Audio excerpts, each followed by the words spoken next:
Well, good morning, Liberal Kansas, Southwest Kansas, the Oklahoma Panhandle, and all other places where you tune in to get your news and views from the middle of America. It is Monday, November 13th, 2023 in Liberal Kansas. And tell you what, it was a great weekend for the drama department of Liberal High School. They had their Wizard of Oz play. I got to go see it earlier on Thursday since my wife's a teacher, got a sneak peek, but B, you got a chance to take a look at it. What do you think about that play? I thought they did a fantastic job. All of the lines they had to learn and the songs and the choreography. I thought they did a great job. The sets were awesome. They worked very well. I was excited and we had a lot of fun. It was a little longer than what you told me, I thought, but I was a little sore on the rear end for a while, but all in all, yeah, it was a great time. We thoroughly enjoyed it. Yeah, I mean, I now that it's over, you know, I kind of mentioned it is the movie. I don't think there was any scenes that were cut. Matter of fact, I think there was some additional stuff. Yeah, you're right. They did the jitterbug. The jitterbug. They did a number with the Oz people. They did a dancing number. Yep. The crows. Did you see the crows? The crows were great. That was pretty cool. They did the trees. Yeah. Deal there, but I mean, if you've watched the movie version of The Wizard of Oz, I don't think there was a line left out. You're right. It was pretty well spot on. And the music. What do you think about the pit orchestra? You know, the only problem I had with the pit orchestra was there was at times they were a little loud, and the volume on some of the lines that the actors were doing were hard to hear because the music was kind of over it a little bit. But the music was great. They did a great job with it. It all went right with the movie, and I mean, yeah, very little that you could say that you could bash that part. It was great. Everything was good. Now, what do you think about how they had to create like the black and white version at the beginning? Did you notice that? Yes, yeah. I guess just the way they were dressed and stuff, but it was kind of interesting how it was. Because I sat there thinking that, no, this should be black and white. So. Yeah, with the house and everything else was because it was. Dorothy's dress was black plain. and white. Her shoes were black. Yeah. They had Dorothy like that, and the other characters' clothing, like the farmhands. Yeah, they were all sepia tone type stuff, and so they, you know, I thought they did a good job of keeping to the heart of that. Did you catch the one other line of the lion that was not part of the original? There was a couple lines that, of course, my mind, I don't remember those things like I used to, but there was a couple lines that I caught that I don't think that was in the movie, but it really went well with the play. So I'll play along with it. Well, I don't think I mentioned this because I was trying not to give any spoilers, but there's a part where the lion was talking about, you know, being afraid, you know, after Dorothy wraps him on the nose. Maybe I did talk about this, but he talks about this time where his dad took him up on the mountain and overlooked everything and said, well, that was a line from the Lion King. And they built that in there, and I thought that's pretty good. That was pretty cool. So kind of a throwback to that and a little honor to that. But no, the kids did well to learn all those lines and the size of the cast, all those munchkins and townspeople. And they did really well. The guy that played Professor Marvel, I thought with his voice, the way just the sound, it reminded me of the movie, and Glinda the Good Witch was very good too. So that all in all, it was a great performance, and kudos to those kids for doing that, and to all of them that did it. I know there's a lot of behind the scenes staff that put those on, and they did an excellent job, and highly recommend anybody that got a chance to see that. If they didn't get to see it, they missed it. It's a good performance. Yeah, and I thought, I think it was Volden who played the Professor Marvel, which was also the wizard, and I thought he did a great job. I thought that the Cowardly Lion really played it up, you know, and he did a great job. And did a great job, and but overall, I mean, I think the whole level, you know, was above par from what you might think of a high school play. These guys really nailed it. So congratulations to them, and look forward to Now it would make you a little more excited to go see what they do in the spring. Oh yeah, you bet. If they do half as good as they did with the Wizard of Oz, it'll be a great play. Yeah, and you know, sometimes it's hard to do a play like that because there are expectations. We've seen the movie, you know exactly, Right. you know, what to expect or what the characters' roles are and all that. So they're kind of, you know, it's not like you can create something of your own and the audience go with it because they're like, oh, well, that's where that's going. I mean, these guys had to nail something that's already been Yeah. there, and for them to have been able to pull that off, you know, credit to them for that. We got scrolling across the bottom. Wednesday, there's going to be a town hall meeting at 6:30 p.m. and they're going to be talking about a comprehensive plan, and so you want to stay tuned in for that to see what that plan is going to be. I also need to look. There's I think it's the 17th. Is the there's going to be a meeting coming through town about Kansas taxes, and I believe the Speaker of the House and the President of the Senate are going to be coming out to discuss that. So if you're interested in that, you definitely want to get out and see that. But there's another meeting I wanted to check on. It is the KDOT meeting. Oh yeah. That's coming out. Let me find the time for that. That meeting is going to be November 16th, and that's going to be 5:30 to 7 p.m. at the. Oh wait a minute. That one's going to be at the Gray County Recreation Center, but there's one coming up for Liberal. Yeah, let me make sure I get you the one. That's the one happening here in Liberal. I was thinking that was on Tuesday, but I may be wrong. Yeah, I think that it is. Is that the same story? Yeah, that's Finney and Gray one. I want to get you the right time here. Also, don't forget the city has a new way for you to engage with them. You can go check out their, there's a little survey that they're running right now, but you don't want to miss that. You'll be able to interact with them. But okay, here it is. KDOT meeting to discuss modified project designs here in town. It's going to be Tuesday, November 14th. So that's tomorrow. To present the modified design options to reconfigure the intersection of US Highway 83 and US 54 Highway, formerly known as 6 Points. The presentation in English will begin at 5:45, but the bilingual presentation will begin at 6:30.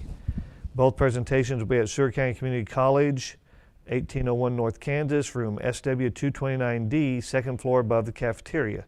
The community preferred options identified in July have been advanced to present more detailed information and impacts for public consideration and input. So you want to get to that tomorrow at 5:45 in English and 6:30 in bilingual. And have your input heard. You know, some people have asked me, well, is this something that they vote on? Well, no, this isn't going to go to a public vote.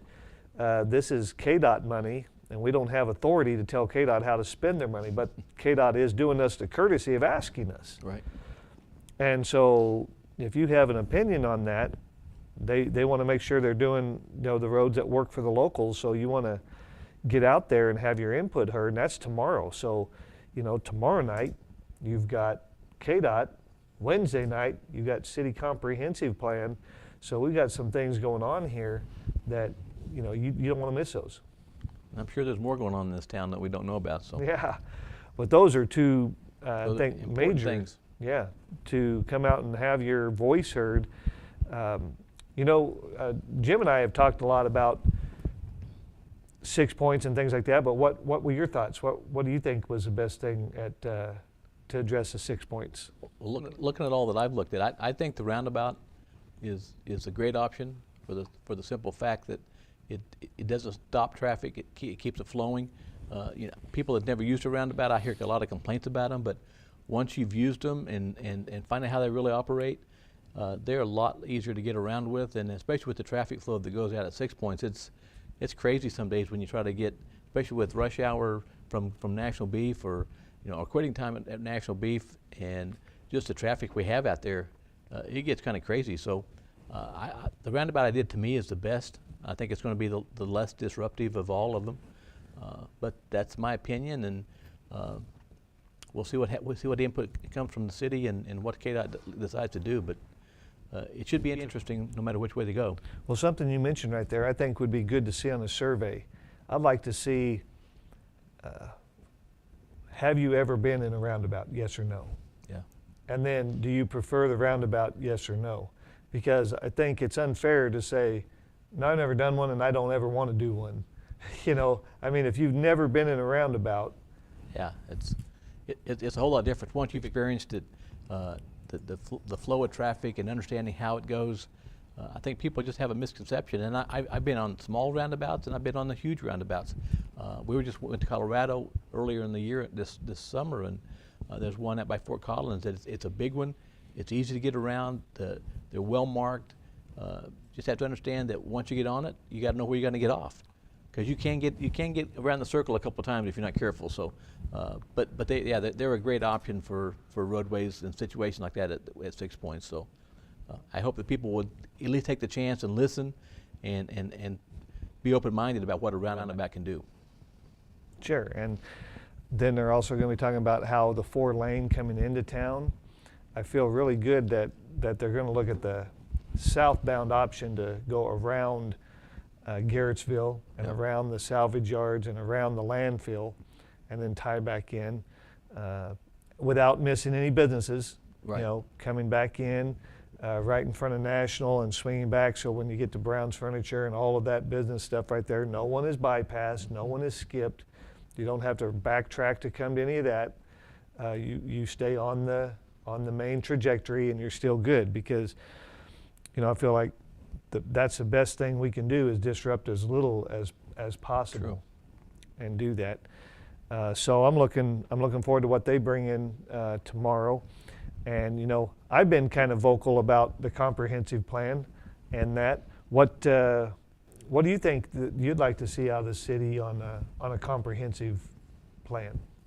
I guess I really haven't thought about it. So I think just putting together what's best for the city to give us a good outlook of what the future could be, and then give everybody a chance to input on what they'd like to see as far as improvements and making things better for Liberal.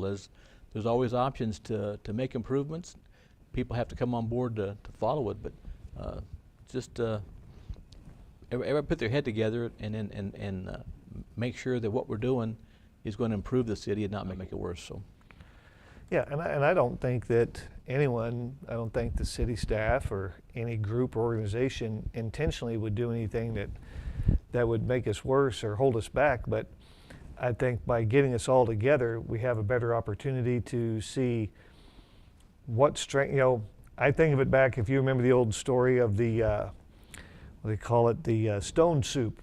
Mm-hmm. And if you ever learn that, but you think, oh, we don't have anything. But when you find out, you bring everyone together. Yeah. Well, no, I can't do this, but I can do this part or that part. You find out maybe by combining the resources we have, we can really take advantage of the opportunities that we don't even really think about, because we just don't ever have that opportunity for everyone to come to the table. So I'm hoping by bringing everyone to the table and discussing what everyone has together, we might be able to look and see where our real strategic advantages are, and how to leverage the resources that we have to take us to the next level. I just, this isn't going national yet, but just using another community story to look back at our own. Sometimes, in Michigan, they were looking to bring that battery factory in, mm-hmm. and the town where they were going to put it, well, that town didn't even really want it. And it's like, whoever asked us if this is what we want to do? Nobody did. And even their city commission or their city council was moving forward, and the community recalled them all and voted in a whole new government. Yeah. And, that's what I'm talking about, is we may think we know what we want to be and all that, but if we never come together to really decide that, you don't want something like that to happen. Well, the great thing about coming together is you've got, somebody that may have an idea that, some people are afraid to share, and maybe they think, well, my idea is stupid, but you share your idea, and then somebody else said, well, I like that, but what if we added this to it? Yeah. And then all of a sudden you start getting new ideas that this one might have worked, this one might have worked, but what if we put them together, then it becomes a better idea. So it's amazing how it can snowball, and the next thing you know, you've got 2 or 3 different ideas that wow, we can make a big difference and accomplish a lot of things just by coming together and putting our heads together. I always said 2 heads are better than 1. What if you got 100 heads? Well, and there is this idea of too many cooks in the kitchen, and I get that. But this is a brainstorming session. This is just throwing ideas out there. There's no right, there's no wrong. It's just throw it all out there. And like you say, you can play off of another idea that you hear. Say, oh, well, hey, if you go that direction, I've got this resource, or I've got that. And of course, the best resource is cash. Yeah. Cash will do a lot of things, but how many people do we have locally that would say, well, I'd invest if I knew of something that we were going to do here that could work. Right. I mean, we're fortunate to have a lot of people who have put some money into some projects here locally, and there's some more coming. That there's some rumblings of some people who have ties to Liberal and are looking to invest back in town. Even though some of them aren't here anymore, they're looking to say, hey, this town was good to me, it helped me out.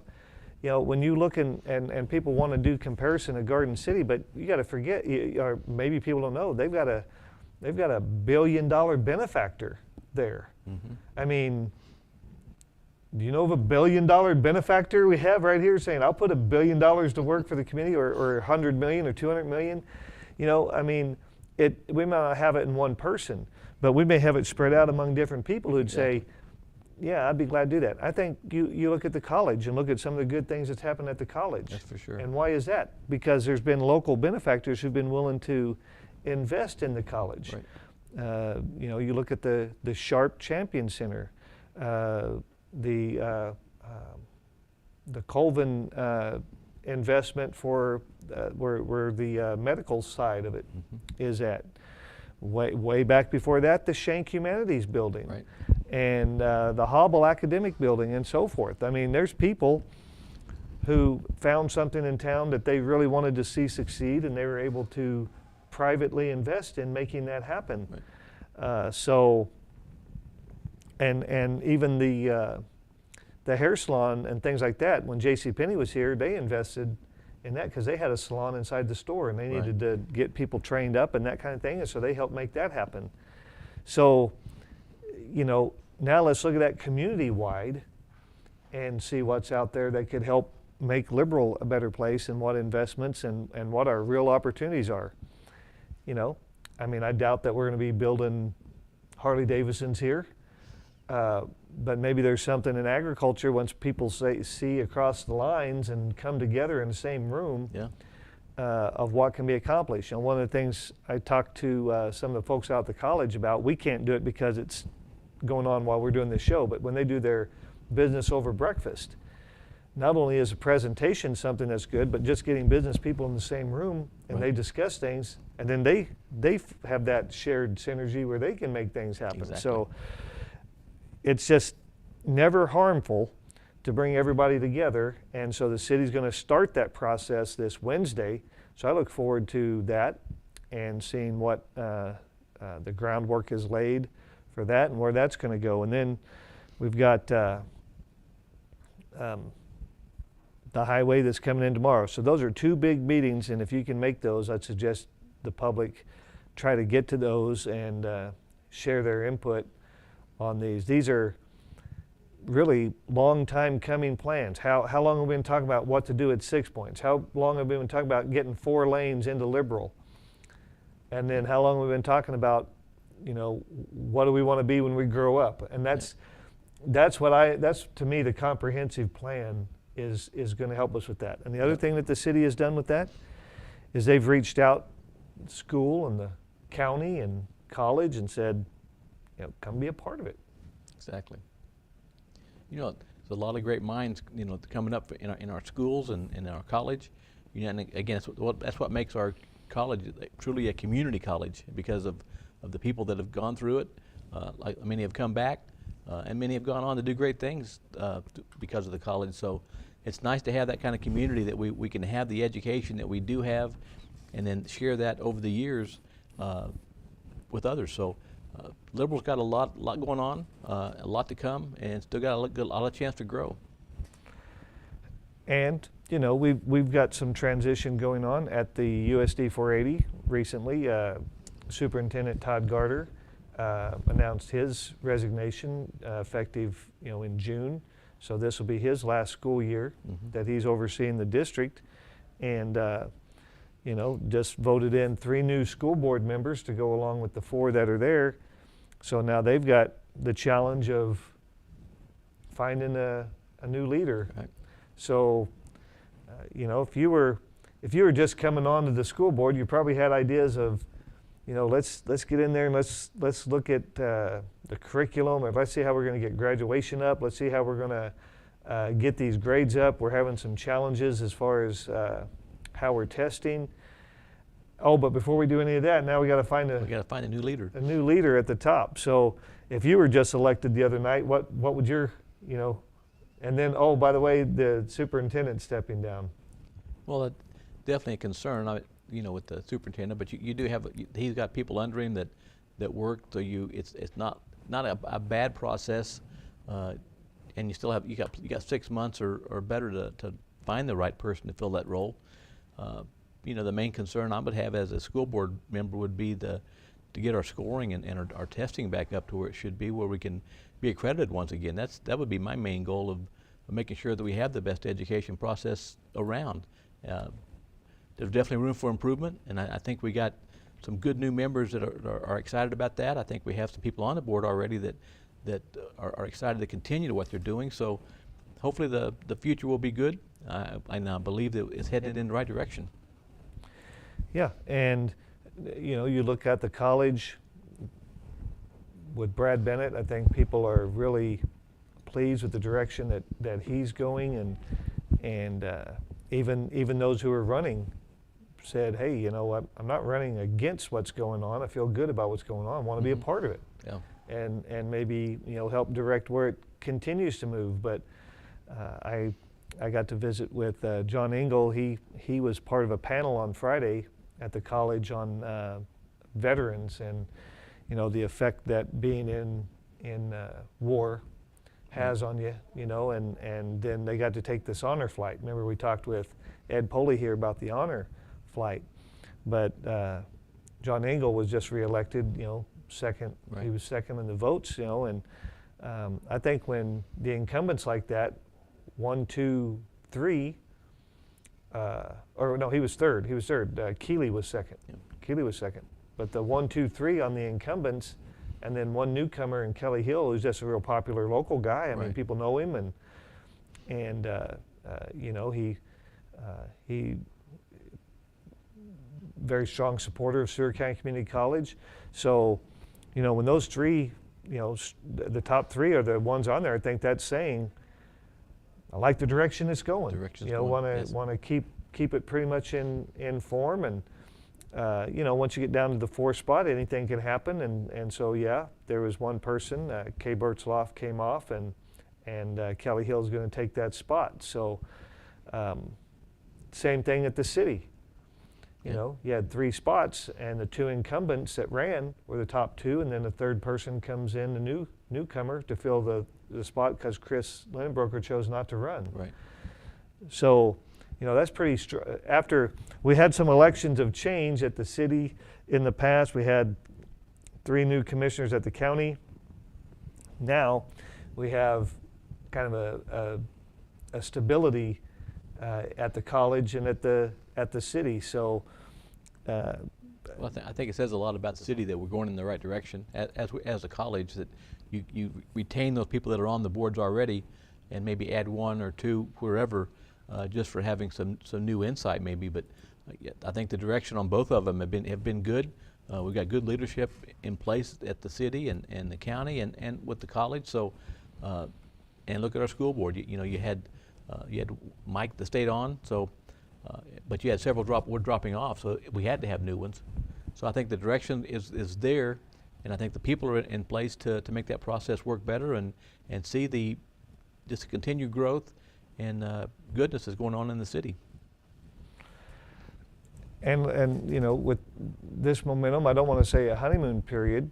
You know, they're at this point, these people have been there a little bit. I think, you know, we're past the honeymoon. Now it's, hey, we trusted you through the honeymoon. You know, you didn't let us down. Now let's see, you know, what the next level is. Right. And one thing that I hear a lot, I don't always agree with it, because I think it just depends on what leadership is doing. But some people have said, you know, one thing that has held liberal back over the years is that we continue to switch leaders.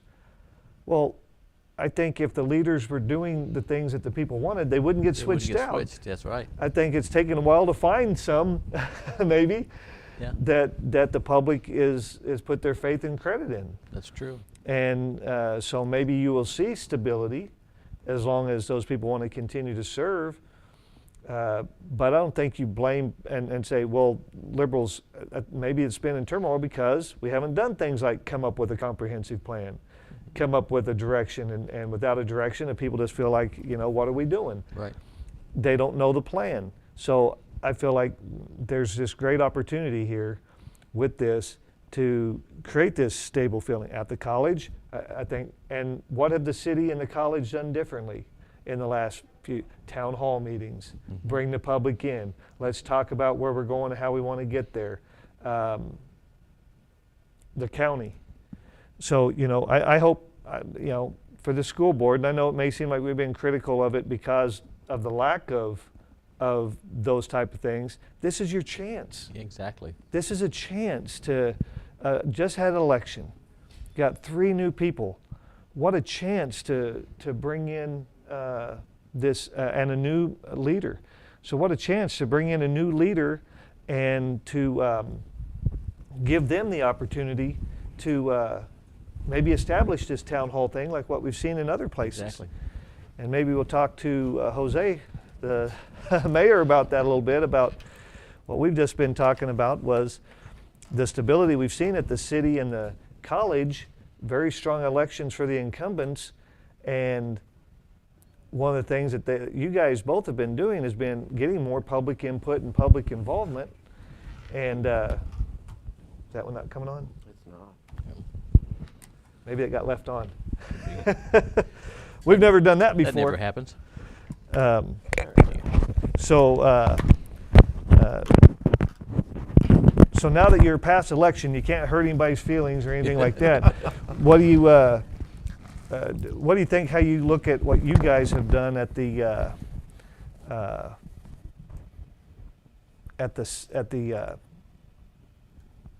city with the town halls and stuff like that, and the school has had a lot of change. What would you suggest if you were to give those leaders just some, you know, beginning advice, not how to vote, but just how to operate the organization? What would you tell them? No, one of the biggest things that I've noticed is, and it's a question that you kind of talked about the other day, was people are concerned about not getting to see what's happening. And you can't really blame the organization, but you still can a little bit because they don't have anything televised yet. But I believe that's what some of the candidates were saying. Your top vote getter, Brad Carr, was definitely on that he's interested in seeing it televised, and I know that resonated with a lot of people. I mean, the city has had their meetings televised, but they've also in the past have had it where people felt not heard or not part of the message or not even able to talk, really comfortable talking. And so that's something we've changed ourselves, is how do we approach the method that allows people to actually be able to express their views during a meeting, let alone just be able to see the meeting. So we've taken it one step further, and I think we mentioned it that day during the election, that the League and Municipality would very much frown on how I handle the meetings. And we probably would too if we had multiple people coming to complain constantly. But at this point, it's just used to actually get ideas across and get opinions heard. So I think it's been very valuable for the city. Yeah, and we do too. And I think that's why you, as the incumbents, 1, 2, and you look out at the college incumbents, 1, 2, 3. You know, when people, I think, are happy with the direction of something, the incumbents are going to rise to the top. And you know, Chris chose not to run, so of course you're going to have a new open one. seat, yeah. And so it was 1, 2, and then a newcomer. And you look at the school board, I mean, it says something when 3 just chose not to run at all. And that opened up 3 seats, you know, so 3 newcomers coming in. And, you know, now what would you tell them? They're going to have a challenge what you inherited. You know, you came in and now you have to get a city manager. Well, they're coming in and they're going to have to get a superintendent because the superintendent is stepping down and retiring. What advice would you give them about finding the new head of the organization? Now, this is advice I'm going to give to the entire board because I actually went through this with the hospital board. When you're searching, make sure the entire board is included in this process. Do not form a small committee of 3 members that can meet without having to inform the public so that you can go through that process any faster. Yeah. No, hold special meetings. You can go into executive session if you need to, but make sure the entire board or as much of it is there as possible from the beginning of this process till the end.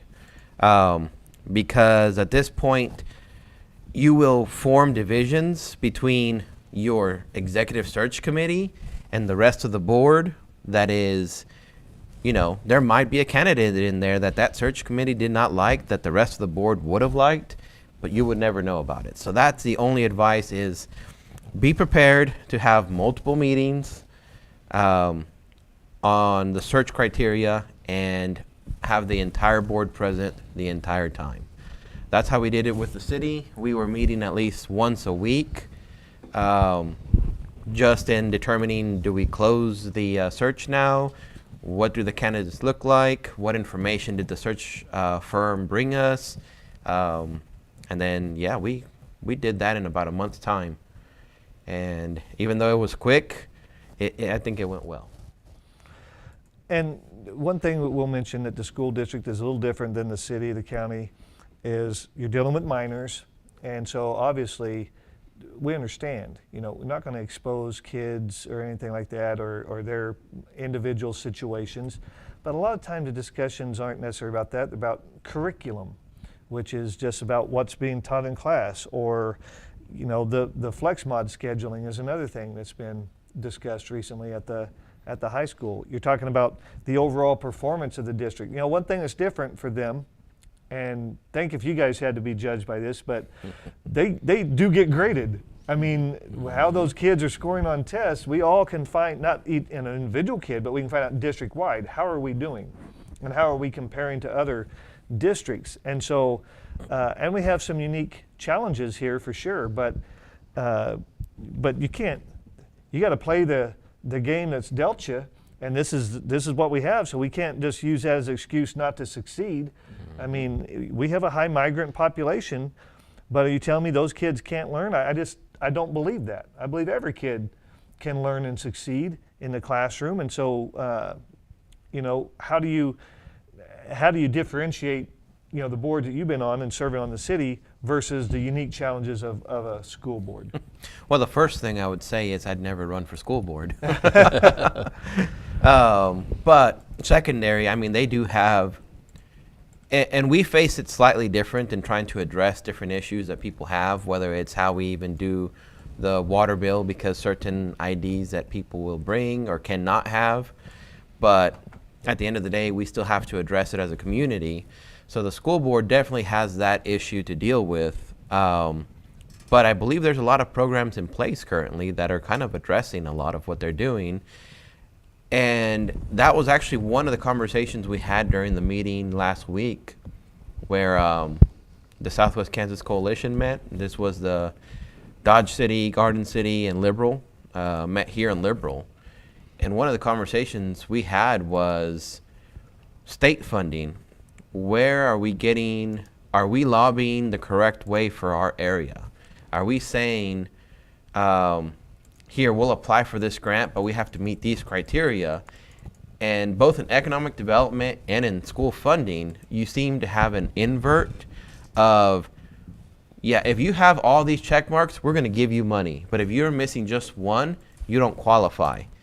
And it should be kind of the reverse, where if you're failing in certain spots, that means you need at least a program or some kind of help from the state to say, hey, this is an area where we're struggling, and we can use extra funds for that. Same thing with economic development. They have a checklist, and one of them would be a 4-lane highway. Well, we're never going to cross that one off until we get help from the state, but they just say, you know, tough cookies on that one, and it's just not going to happen. So it's very much inverted where we're getting our funding, because you were at that meeting with KDOT where we're showing them how much we're lacking for our district in 4-lane highways. But then they go back and say, well, every area needs so much of a percentage. And, So- and that's where I got red in the face. Yeah, I could tell. I'm like, oh, they said the wrong thing to Earl in that meeting. Well, we have been waiting. I mean, they act like as if nothing's ever been done across the state, and we're asking for the first time ever to have something no one else already has. We've already developed 4 lanes in the northeast corner big time. We've developed a northwest corridor across the entire northern side of the state with I-70 across that. You've got I-35 that goes down into Oklahoma. Yep. So that gives the southeast corner access to 4-lane highway. But one corner, you know, and that's why I asked, you know, where's balance? You know, if we wouldn't have, if you divided Liberal into 4 even pieces, and one whole corner was still dirt roads, and we're talking about building 4-lane roads in other parts of the town, and we still had dirt roads on streets, we'd say, hold on, before we get to that, everybody's got to be up to this. And a 4-lane road, one, in that would connect southwest Kansas to the rest of Kansas is not asking too much. So when they said, well, if we're going to spend $800 million or something on you, why the other districts are going to want to know why we're not spending $800? Because you already did. That's the answer. You already did. You tell them, oh, you already got that. These guys don't have what you already have. We've got to balance the state with the same sort of road systems. You know, that's why I mentioned the school system. It doesn't matter where you go in Kansas on the school system. We have a balanced funding approach. 20 mills for everybody goes to the education system, and then they redistribute it by the number of students you have. So, you know, you don't get an uneven education in the state of Kansas. You're going to get a quality education wherever you go, but you're not going to get a quality road everywhere you go because they haven't built that. So, yeah, I was a little perturbed when they said, well, how do we explain to the other districts? Well, you explain that they already have that money spent, that we haven't spent it in southwest Kansas in 70 years. They've waited 70 years. How many more do we have to wait? That's number one. Number two, I brought up that if you keep that traffic in Kansas longer, they're going to spend more money in Kansas. That's at that meeting we found out almost 30% of the KDOT budget comes from sales tax. So if we keep money from going straight to Oklahoma and Texas, and we keep that vehicles flowing through Kansas, and them shopping in Kansas, staying the night in Kansas, gassing up in Kansas, does that not benefit? And then they said, well, hold on, don't be careful about going there because that's not guaranteed. Not guaranteed? What is? What is? No, that's why during our local consult that we had in Garden City, not only did we push the Highway 54 projects and then 183 project made it to top 3 in our district, we were also having conversations with the staff and in each section saying, look at this on a broader view. Look at this as a state project, as the national projects to get, you know, from Chicago to at least I-40 kind of transfer. So they at least wrote it down. I don't know if they're going to take it into more consideration other than that, but they at least wrote it down.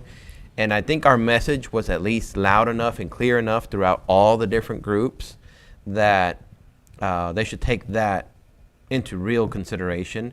On top of that, our lobbyists were in the other meetings with District 5, which is Pratt, Greensburg, and the Kingsman, the rest of that area.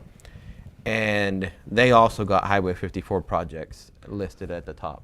And we're considered District 6. Were we fighting against District 5? Not in the slightest. Not at all. We were on board for them. Yeah, and that's another comment that was made when we were talking about Mullinville to Pratt. You know, that's a good project, and it was mentioned. Well, you know, that's not in your district. Yeah, and we're okay with that because we understand the bigger picture here. You would think that the state people would understand the bigger picture, but here is a district saying we're okay with investment in this district because it's the right thing to do. It's the right thing to do. Yep. And we weren't fighting against that at all. So, by the way, that's why I didn't go to Garden City, because I didn't want to harm the project. I was probably, you say whether I'm right or wrong, I was probably one of the more vocal at the one here over some of the comments, and I backed off a little because KDOT has spent $100 million in Seward County. And they never have done that before. They've never been out this often to get feedback, and I don't want to be that guy that's harming the case, but I wanted to make just two cases. It's more sales tax if we keep cars in Kansas more. That's just simple to understand that. And if you look at the map, it's just not in balance. And don't tell me, well, it's population. Southwest Kansas outpopulates Northwest Kansas. I've added up all the counties in the Northwest and the Southwest. We have more population. So it's not a population issue. And if you took Wichita out, we outpopulate the southeast corner too. You know, so, but they have 4-lane access. And we should have 4-lane access, and we've got to continue to be advocates for that, because like you said, it comes down to a checklist of what we can get and what we can't get. And when they say, well, we got to semi-load our goods and stuff into our facility, got 4-lane access? Well, we got on the south, if you're headed, let's see, that's southwest. Yeah, we do. But, you know, we don't from the rest. And so then that's like, well, that's a strike against you. And we don't get a lot of strikes against us before we're out of running. Oh, yeah. No, it's a pretty rough game out there when you're looking at economic development on what they're considering and what they don't.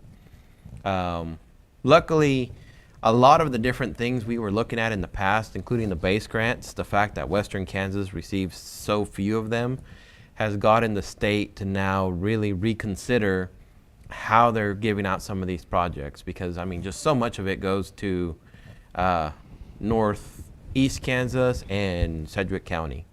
And I mean, they are our population bases, but at the end of the day, when Hays was the only county to receive any funds from those base grants, but almost every county west of them still submitted a project. And then I think Kiowa received some funds in the secondary funding, but everything west of Kiowa still received nothing for 2 sets of base grants. There's, you know, the numbers are slightly skewed still. Well, and what you're talking about is Ellis County up there, and again, you know, I don't know how that became the golden child Western Kansas County. 4-year institution, state school, that investment was made there. I-70 goes through there.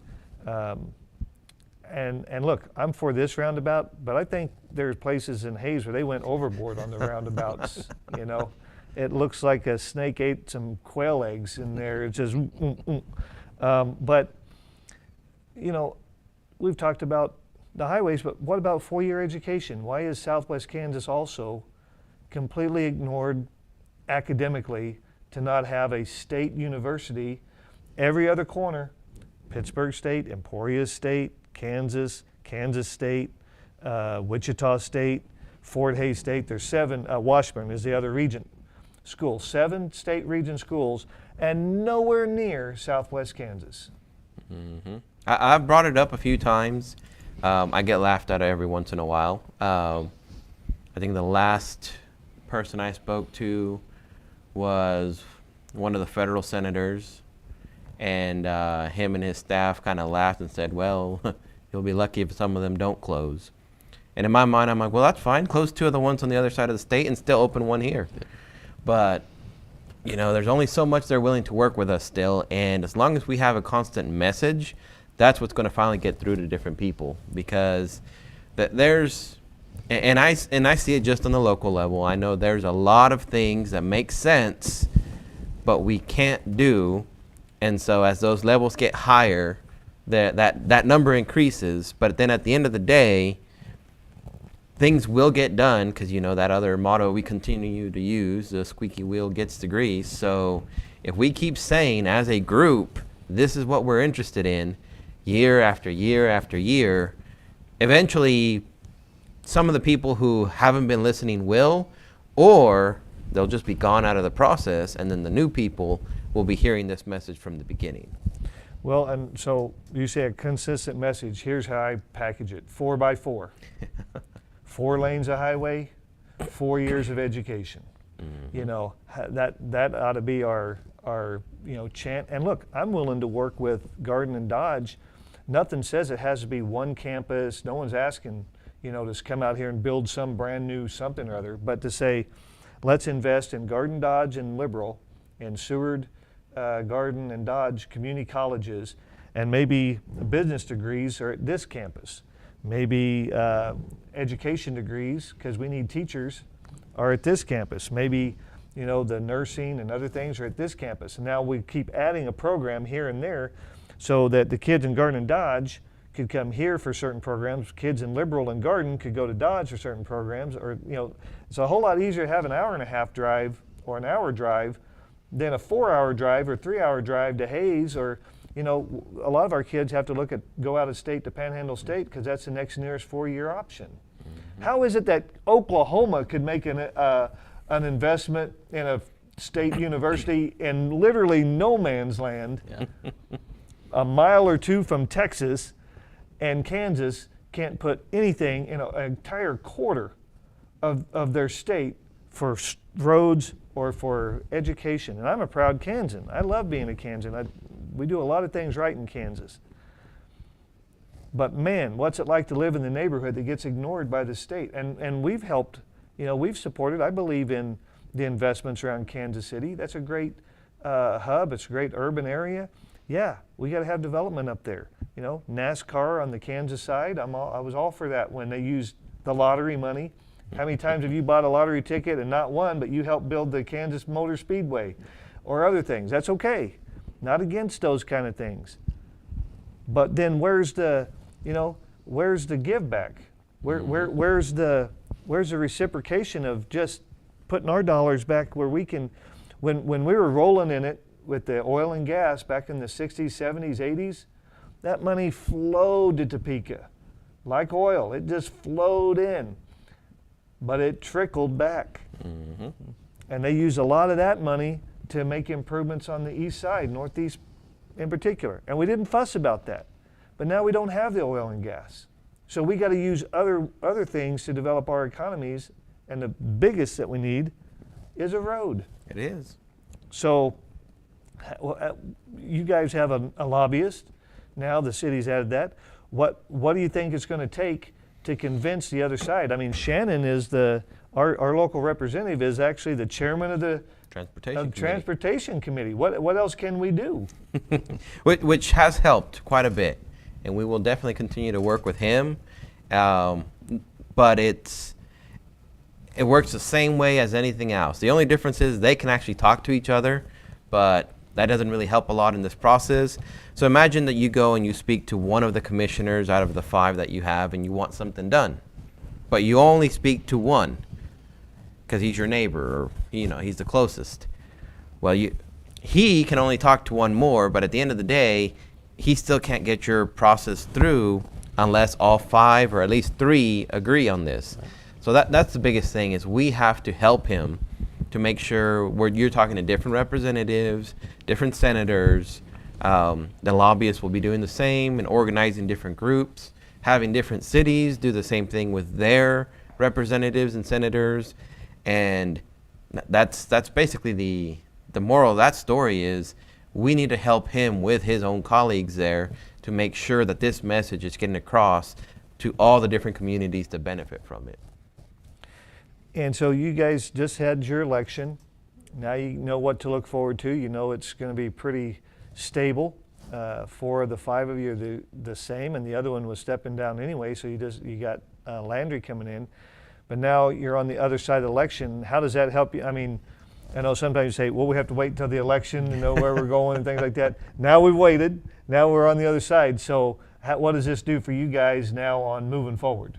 Well, at least for Ron and me, we can be much more aggressive or go a little slower. It really depends how you want to look at it.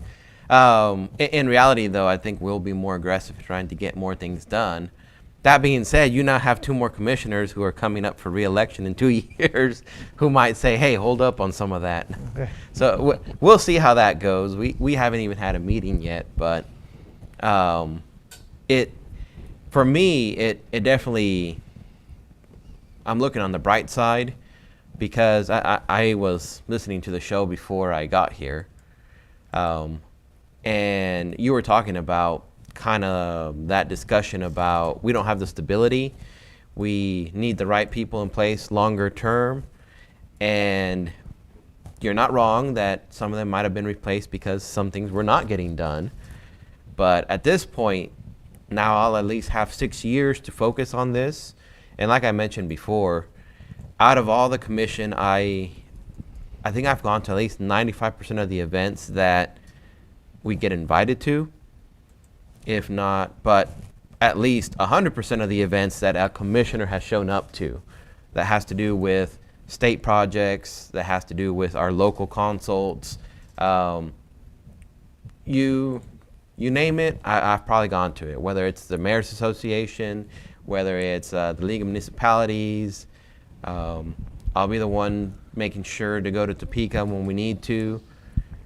So there's a lot of those projects that we can now, the fact that I have at least another 4 years in it means that when we're speaking in Topeka, when we're speaking in Wichita, they know that, well, at least this guy's going to be around for it. During those 2-year terms, it made me a little uncomfortable talking to some people saying, hey, you should really look at liberal. And then in my back of my mind going, but I may not be here to help you through this process next year. Well, one thing that I'll say I didn't want to say anything prior to the election. Not trying to tell people anything, but we stay objective here. But when I go to, because as a member of the media, I have to go to a lot of the meetings across the board. But you attend a lot of those. I mean, you're at things that are affecting the county. You're at things affecting other things. And so, I'll give you credit that you're keeping yourself in the loop, not just on city business. And, I kind of crass way of saying it, but sometimes I think our biggest thing is we just kind of pee in the corner and mark our territory, and this is ours, and you stay out of here, and we'll stay out of yours. But we can't move forward that way. We've all got to we got to have all of our folks on the same page. Give Commissioner Fuller credit. She goes to a lot of the stuff with the city and other things too. So, it's good to have cross-platform involvement. And maybe some people say, well, why is he here? Well, he's here to keep himself in the loop about, well, how does this affect the city, or how can the city affect this? I think you were at one of the town halls for the county, and like, for example, an issue came up dealing with the shelter, the animal shelter. And so they're like, well, the mayor's here, maybe he can tell us, how we can work this thing together a little bit. But maybe now, because of things like that, maybe now there's a movement to work with the county on something like that. Right. And ironically, that day we had just had a discussion about the shelter as well. So I was able to present that information to at least the public there to let them know, the history between what was going on, what we're trying to do to move forward. Eventually we can get this under control. What we really need is a vet.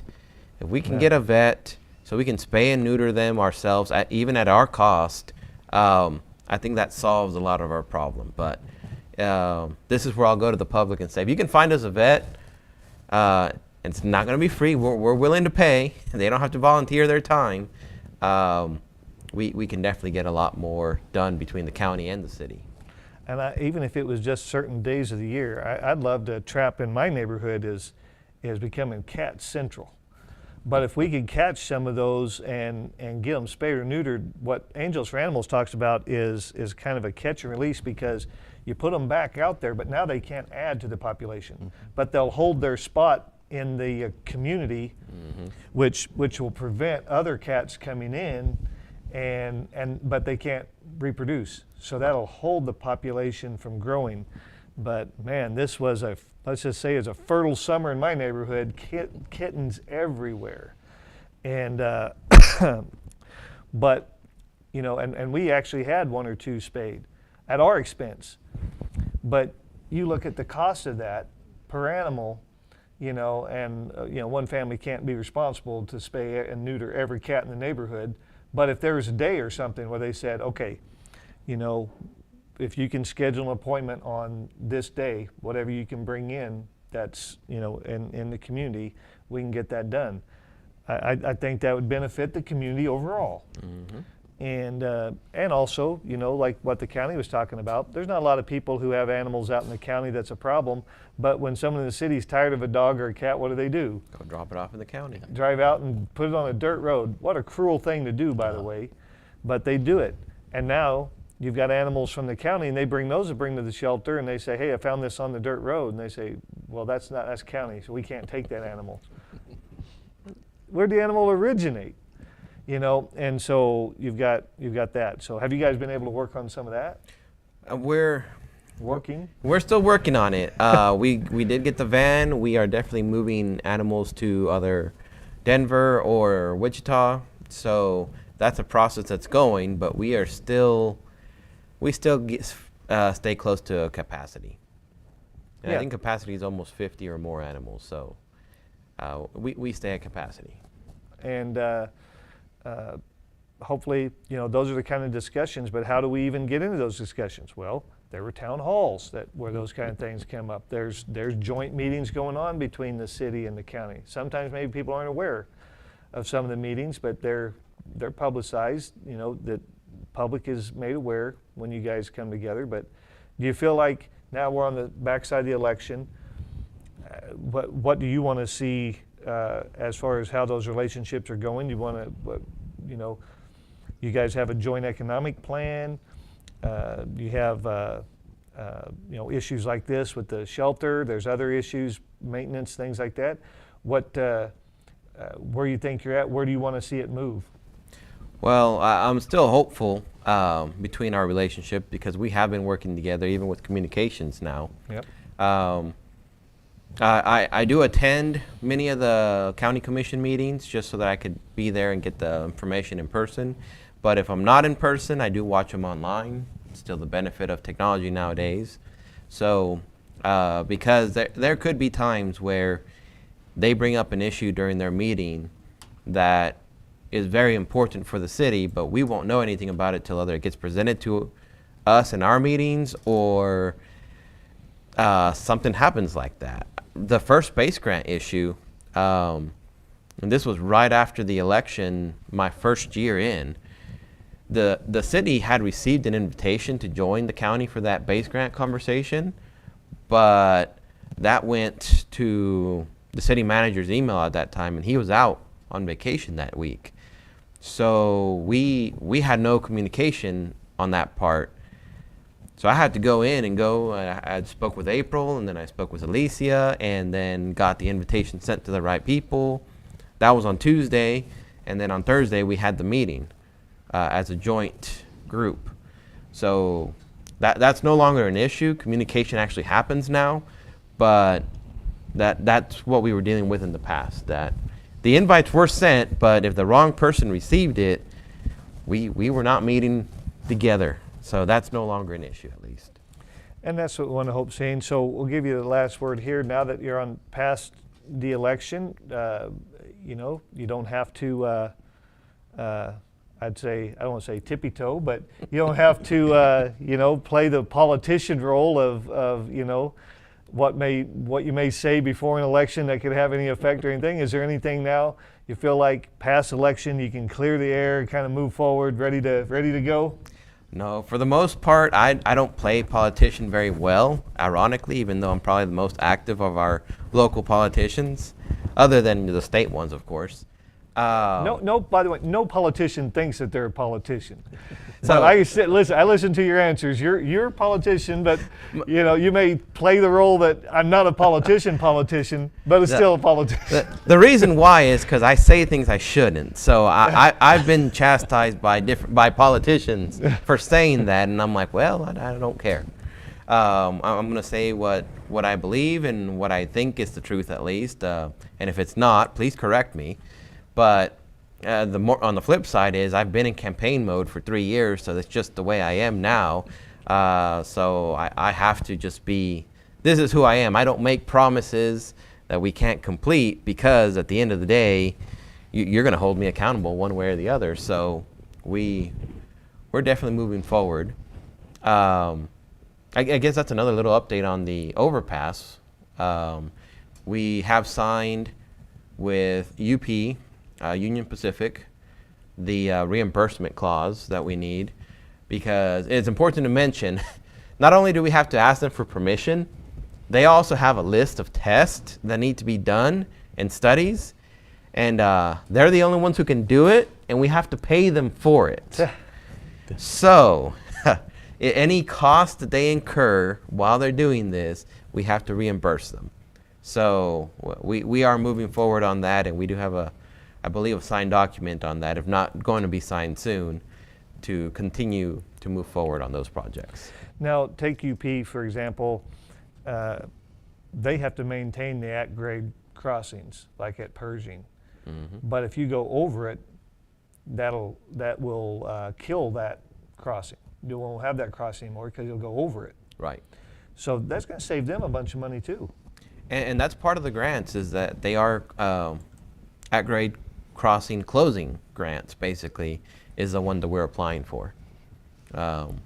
Which is why we're trying to decide which is better. Do we close one? Do we close two?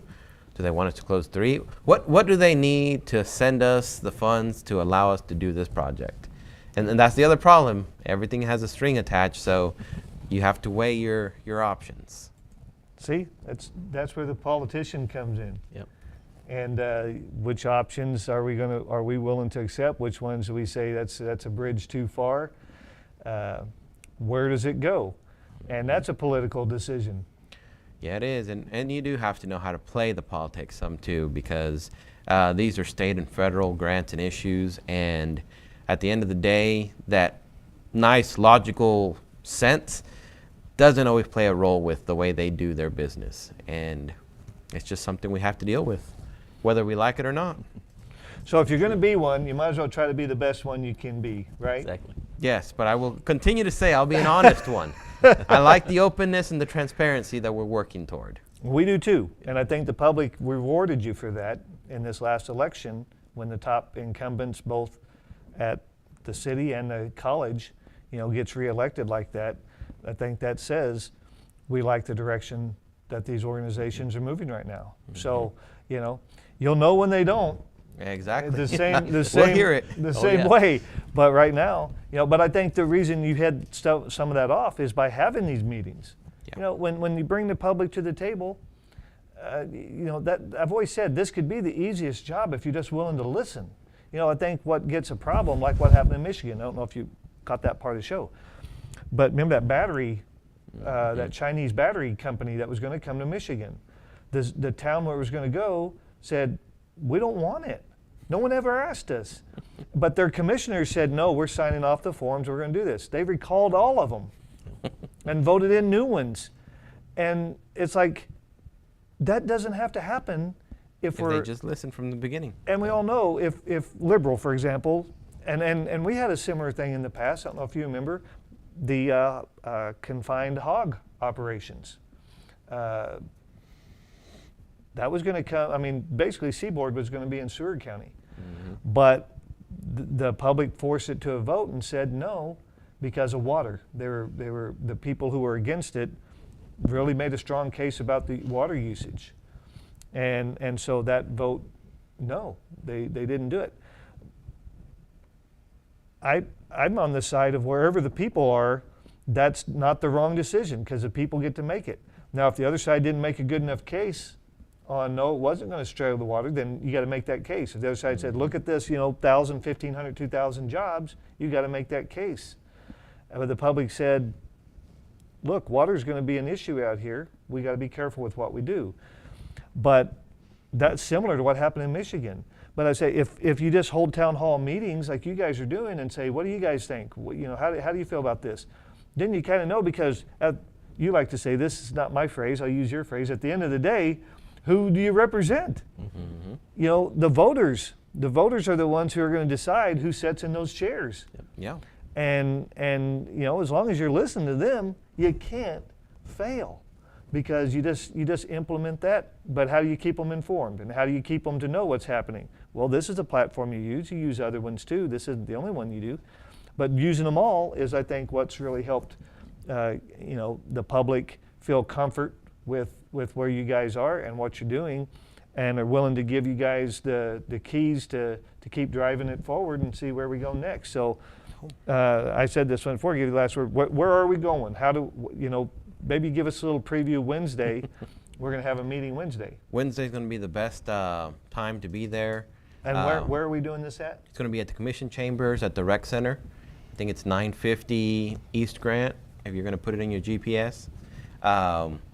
But it'll be at 6:30, starting at 6:30 in the Commission Chambers at the Rec Center. It's going to be very preliminary. We're going to give the first information of what this comprehension plan will look like, what we're going to be asking for, and then I think they are going to open it up as well for that first round of questions. So I'm excited to see it come to fruition. I'm hoping we can fill it up. There's at least, how many chairs do you have in here? Almost 50. Okay, so there should be at least 50 to maybe 70 chairs in the commission chamber. So if not, we can pull in a few more. I hope to see it full. We do too, and we're glad you're doing it. So we've been talking with Jose Lara, the mayor of the city of Liberal, just reelected to the commission. You think that means another year as mayor, or what, any forward look on that yet? No idea what I'm going to do there. So we'll see. I think vice mayor is in my future. Does that come up that's January, That's right? in January. Yeah. So is that when you guys get sworn in again as the first meeting in January? Yes. So the very first meeting, I'm not sure because I didn't get to see any incumbents during my first time around. So I think I'll get sworn in again. I know Matt definitely will.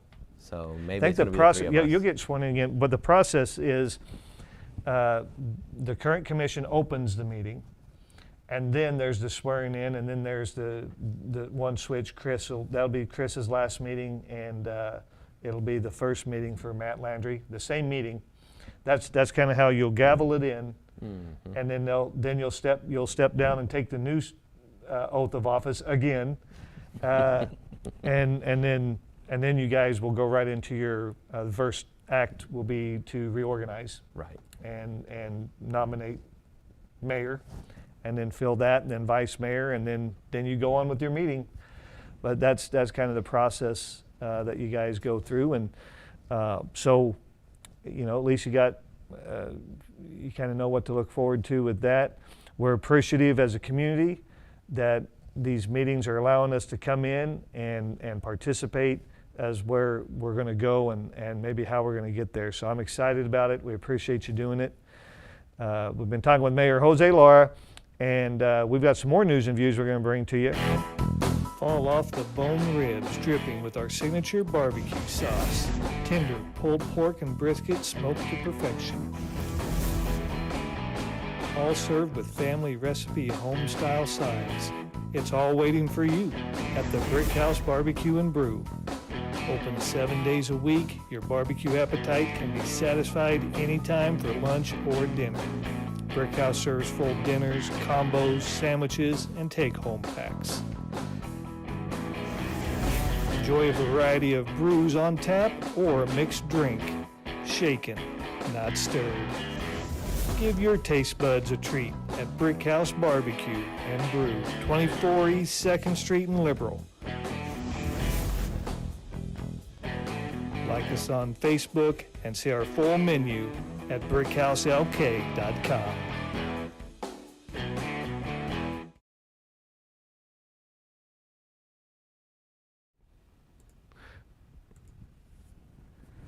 Always nice to see that barbecue in the morning, right? Oh yeah, made me hungry. Sitting there watching that. Yep, we like the Brick House. We like Billy's. I'm just glad we have local options like that. Exactly. We got a lot of good options in this town, so I'd like to have a few more. I'd like to have that steakhouse back. Oh, and so on some national news, I think we talked about it at the end of last week, but Joe Manchin, not going to seek re-election in the Senate, and now it looks like he is kind of moving towards that no labels option. Also, Jill Stein has said she's running again as the Green Party candidate, which Hillary blamed for her loss. Right. She said Jill Stein pulled off enough votes to give Trump the victory in some key states. And you also have, there's another Green, not the Green Party, but the guy, he's running. And then as an independent, you got RFK. Yeah. So, everyone's looking at Biden, Trump, but there's going to be other choices on the ballot, maybe 5 or 6. Exactly. It's How do you think that plays when you start cutting that pie? the more pieces that you put in there, the smaller the piece of pie gets. So I think that a couple of them could be viable candidates that'll take a lot of votes away from both the Democrats and Republicans. So it could be a very interesting November next year, depending on how well these people get out and talk up their ideas and what their plans are. I think people are open right now to some new ideas. I think that people are getting sick of politics. So that when you start having all the stuff that's going on in this country, people want to look at some different options, and I think you're going to have plenty to look at in November. Well, remember last week we talked about some state-by-state polls that were from CNN and New York Times, Siena, and in the battleground states, Trump was doing very well. Now, Bloomberg has come out with their state-by-state polls, and they've got in Georgia, they've got Trump up by 7. That's without West on the ballot and Kennedy. They did a Trump, Biden, Kennedy, West, and Trump goes from +7 on a head-to-head to +9 in Georgia. In Pennsylvania, they did Trump versus Biden, and Trump's up by 3. Then they did Trump versus Biden versus Kennedy versus West, and Trump stays up by 3. So it's interesting the different states, but so who pulls away from who, but still find it interesting that even another, so the Biden camp was saying, oh, that's just one poll. Well, now it's 3. Yeah. The CNN poll, the New York Times poll, now the Bloomberg poll. And let me just say, CNN and New York Times and Bloomberg are no friends of conservatism. No, that's for sure. So when their polls are all saying Trump's leading in these battleground states, do you think the pressure, now we're starting to talk about a year off. Can Biden survive the attacks that are coming at him to be his own party's nominee? I don't see it happening. I think it's got to change. I mean, he's had so much problems, and you look at, I guess, was it Saturday or whatever day it was when he was at the Tomb of the Unknown Soldier, it looked like he was lost. You turn around and walk away one way, and the next thing you know, he's moving another direction. It's like, where am I at? What am I doing? And who am I? And you mentioned those polls. That was with West. Now West has already withdrawn now, I guess, from what I understand, over the weekend. So where do those votes go? I'd have to. I haven't heard that West pulled out. I did see where the senator from South Carolina, he pulled out of the GOP primary. Scott. Yeah. I thought I heard West also too. Maybe I misheard. Maybe I'm thinking of Scott, but. Yeah, I'll check that. But you might be right. I haven't heard that. And if West pulled out as the Green Party candidate, maybe that's where Stein stepped in, Jill Stein, because she said she's running. But RFK isn't running as a no label. He isn't running he's just an independent. Yeah. He said, I'm just going to pay in every, he's a Kennedy, so he's got the cash. He's just going to pay in all 50 states and say, put my name on the ballot. Yeah. I tell you, if my last name was Kennedy, I think it'd be the last thing I want to do is run for for any kind of political office because of just look at the past history for, JFK and RFK that ran and both have been assassinated. You feel like you have a target on your back when your last name's Kennedy. But I got to admit, I like some of the ideas he's brought forth, and he talks a good line, and he seems very interested in moving the country forward. So I think we're going to have some good options come November, and I think we could see some surprises. I don't know. We still Trump has to deal with his legal issues yet. Over the next year, Biden has to deal with just his mental state, number one, and how the people are. I mean, it seems like it's just getting worse and worse and worse as the months go by. So the Democrats have to be worried about who's going to be their nominee, because I just don't think that Biden is going to make it through next November. And what I'm seeing here is Cornel West drops from the Green Party bid and will run as president as an independent, but that was in October 5th report. So I'll have to see if he's made any other announcements since then. But by not running as a Green Party, Jill Stein will carry that mantle and run for the Green Party candidate nominee. And so, see, there you got West, Stein, RFK, possibly Manchin or whoever's going to run as a no labels, and then Biden and Trump. So you could have 6. That's a lot of choices named. And of course, the Libertarians will have somebody in there. Who knows who that'll be? But I'm telling you, the more this thing gets split, usually I don't see how it benefits the. In some cases, it benefits the incumbent, I think, in a primary. Mm-hmm. Like, let's take Ilhan Omar. If she runs against one other Democrat in a primary, I think she loses. But if she runs against 6 other Democrats in a primary, she wins, because she only needs like 20%. Right. And the other guy split 80%. So 80% of Democrats don't want her, yet she could still be the nominee. Exactly. So I think that I almost, if I were ever in that situation, I'd get with all the other candidates and I'd say, let us do a mini primary between us. Mm-hmm. And let's agree on an election process, and whoever wins of us, the rest will drop out, and that one person will take on this person because we know they'll win. Yep. And if our goal is really to get this one person out, then we need to unify on at least that issue. We can go at each other on everything else. Let the voters pick from us on this. The one winner we'll put up against them. Yep. It's almost a pre-primary primary. Right. But we'll see what happens. You've got a long time. We've got a year. A lot of things can happen in a year. A lot can happen. And you've got these cases that Trump's battling right now. You've got who knows what the outcome of those are. We talked about Minnesota has already dropped the 14th Amendment claim and said that there's no law that could in the state of Minnesota that could prevent a party from voting for someone even if they're disqualified for office. Mm-hmm. You can still vote for them. That's up to the federal government to decide what to do about that. We can't do that at the state level. And now that they've set precedent with that, it's going to be interesting what's going to happen in Michigan and Colorado, other states that also these left-wing attempts to deny the public the right to choose somebody. I think it'd make it difficult for any other state that wants to try to do it because of that. So I just don't see that happening. Yeah, and it's going to be interesting to see where that movement is.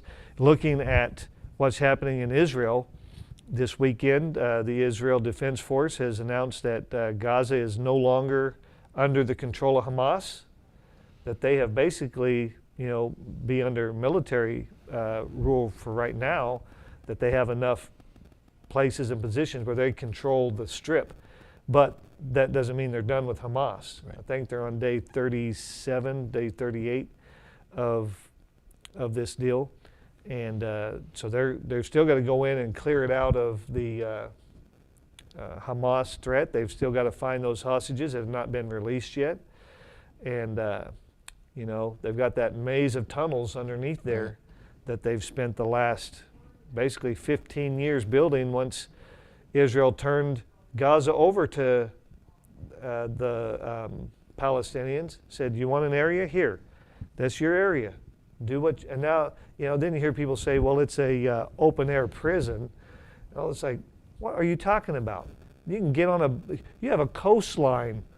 You can get on a boat and go anywhere you want to go. Yeah. You can go anywhere. Now, are you going to get your papers checked going into Israel? Are you going to get checked to make sure you're not bringing a bomb? Yeah. We should be doing the exact same thing at our border. Exactly. And then they cut a hole through the fence and put up ramps and came in and did their evil deeds anyway. But here's Israel.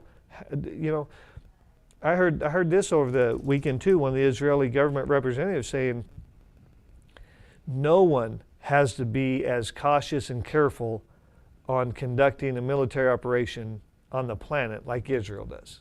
True. And I agree with that. I think that they're putting this in some cases in just unwinnable situation. And I think they know that. So like, well, we're not here to convince you guys. We're here to protect our own sovereignty. We have a right to protect our sovereignty. The United Nations over the weekend, did you see they did some sort of vigil for people that have lost their lives in Gaza? But they didn't do anything about the attack to the people in Israel. And first and foremost, we don't really know what's happening in Gaza because only Hamas is putting out these numbers. And you think those are trustworthy? Yeah. I like CNN. Yeah. Well, and CNN's the one reporting according, that here's what's happening over there. But their sources are Hamas sources. Some people are asking, what do you think of this? Some people are asking, your guys' cameras were right there with the Hamas folks. Were you aware that a terrorist attack was about to go off and didn't say anything about it? What's your thoughts on that? I tell you what, you looking back, you know that was planned, and they had to have it ready for certain parts of the press to know what was going on. And we hear all this talk about this is tough for Gaza and everything else. Well, what about Israel was just not doing anything wrong, and then they get attacked, and then they want to retaliate, but yet it's Israel's fault. There's a whole lot of stuff going on in that we don't understand here, but we need to stand beside Israel because they're one of our biggest allies, and we need to be there for them. And I think they're doing the right thing. But yeah, I think the press thing, they had to know what was going on, and to be blindsided like they were, but yet the news about it was so readily available. And they're the only democracy in the Middle East. Mm-hmm. And we're not going to protect the only democracy in the Middle East? I don't get it. Did you see the march in London, by the way? No. Unbelievable. I mean, the camera from a helicopter just kept panning and panning and panning, and it just went on for miles. Wow. Anti-Israel, pro-Palestinian. Of course, these people over there are, anti-war. Everybody can get along. Even the Hamas terrorists can get along with the Jewish rabbis, they think, but it's just not happening. No. It's not happening. And, over this little piece of land, someone's got to be in control. And unfortunately, if someone else is trying to, undermine that authority, there's going to be bloodshed. And they're the ones who drew first blood on this deal. Exactly. And I hear this, occupation. Even Bill Maher, when Obama kind of painted it like that, he didn't even go down that road. He thought that was, and right now you're seeing a lot of the Obama people, Axelrod and some of these guys are coming out saying, Joe's got to go. We got to find somebody else. How about this, though? Mike Johnson, the new speaker, you've heard Jim here likes the way things are going with this guy. But we're coming up on that continuing resolution that got McCarthy thrown out. It's coming up. Yeah. And they haven't done anything. So guess what? He's the next one to go. continuing resolution to give it more time. And so Johnson has a two-tiered system, one to do some temporary things for some of the departments through the end of the year, and another one to like January or February, no, till February or March. And guess what? The hardliners are no. So now he's up against it, but he's got to do something to not let the government shut down. Same position McCarthy was in. Yep. So now what? Now he's stuck with, how do I get around this deadline thing? And they thought maybe you'd have a honeymoon period where those guys will say, okay, because of all the way this and how embarrassing it was for us, we'll go ahead and let this. But if they let this extension go, then everyone will say, well, why wouldn't you do that for McCarthy? Exactly. You threw McCarthy out over that. So now where's Matt Gaetz and Chip Roy? Chip Roy didn't vote with Matt Gaetz on that, by the way, but Chip Roy has come out and said, no, I don't support this this funding mechanism. I'm not for it. So if he's not for it, Matt Gaetz and the other 8 that join, and as far as I know, the rule's still sitting there that one person can pull this same stunt again, Right. and pull the lever on this guy. I look at all this, again, politics, and I know Jose made a comment about playing politics, but it's become even worse in Washington. And if you get rid of Johnson, then where do you go? I mean, I think if I was in a position to become a Speaker of the House, why would you want it? Not knowing, hey, am I going to keep the job? Am I going to be able to do my job and follow up with what I want to do to make things better? Because they're not allowing it to happen. And like I say, you want to talk about a hostage situation.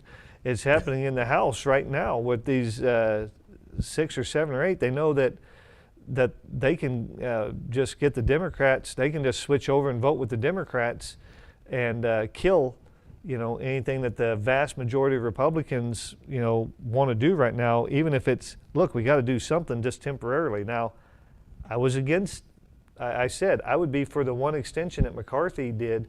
But I was assuming McCarthy would be the Speaker and would have been able to navigate through those budgets. Right. But we wasted a month trying to pick a Speaker. So now Johnson's in there, and how hard was that to get him in there? Yeah. Now if you pull his chain, who do you go with then? Yeah, how long does it take to get a new one now? If you went And a month even before. if possible, because how many Yeah. people did they thumb down? That's true. They thumbed down. Scalise didn't even get to come up for a vote before they scuttled him. Right. And then Jordan got hooked, and then a couple other names came up, and then this Johnson came out of nowhere.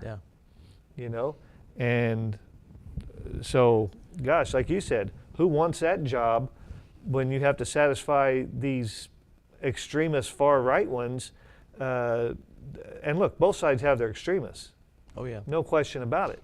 I mean, we have members of the House right now basically supporting a terrorist group. Mm-hmm. Unbelievable. But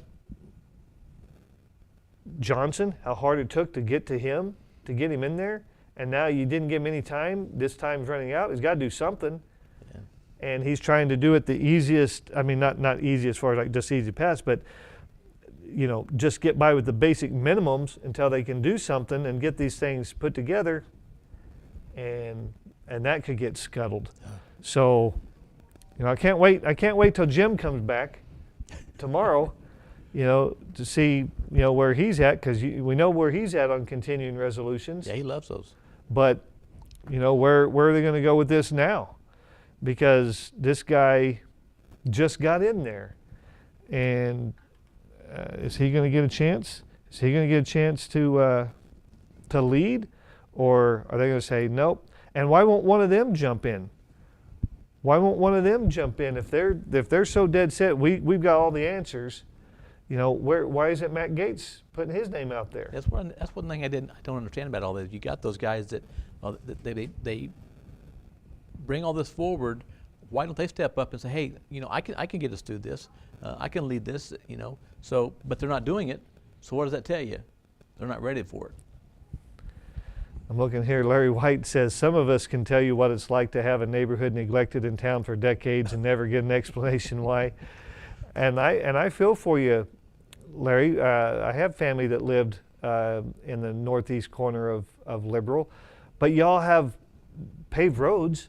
We don't have dirt roads. True. You know, it's all paved before we'd be looking at, putting 4-lane roads or something elsewhere. At least we got all that paved. And I'll say this, the people who live over in the northeast corner have done an amazing job.